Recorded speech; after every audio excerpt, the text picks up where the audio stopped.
এই ধর্মঘটে হয়তো একদিন রুটি রুজি বন্ধ হবে, কিন্তু আগামী দিনে বেঁচে থাকার জন্য এই লড়াই খুবই জরুরি।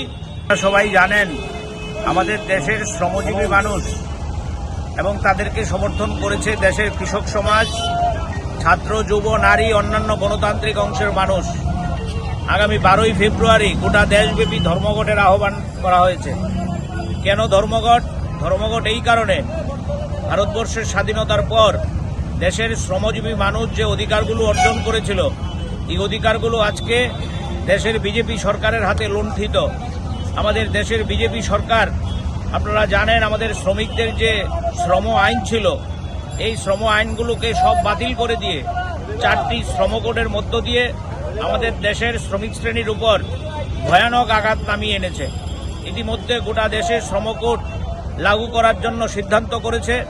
এই শ্রমকোড বাতিলের দাবিতে মূলত আমাদের দেশের সিআইটিইউ সহ অন্যান্য সকল অংশের শ্রমজীবী মানুষের নেতৃত্বে 12ই ফেব্রুয়ারির এই ধর্মঘট।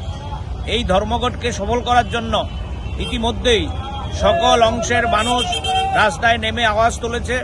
আমাদের রাজ্যের সিআইটিইউর অন্তর্ভুক্ত ত্রিপুরা মোটর শ্রমিক union, Tripura autorickshaw workers union, Tripura e rickshaw শ্রমিক ইউনিয়ন এবং আমাদের যে টিআরটিসির কর্মী ইউনিয়ন, এই 4টি সংগঠন মিলে আমাদের রাজ্যে পরিবহন সংগঠনের একটা ফেডারেশন আছে, all India road transport workers federation.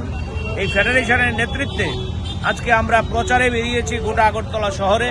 পরিবহন শ্রমিকদের কাছে আবেদন করছি যে আগামী 12ই ফেব্রুয়ারি এই ধর্মঘটকে সফল করার জন্য তারাও যাতে রাস্তায় নামে ভূমিকা গ্রহণ করে। এই ধর্মঘটে হয়তো একদিন রুটি রুজি বন্ধ হবে, কিন্তু আগামী দিনে বেঁচে থাকার জন্য এই লড়াই খুবই জরুরি। যদি এই শ্রমকোড বাতিল না করা হয়, তাহলে আমরা শ্রমিকরা স্বাধীনতার পরে যে কতগুলো অধিকার অর্জন করেছি, এই অধিকারগুলো আমরা ফিরে পাবো না।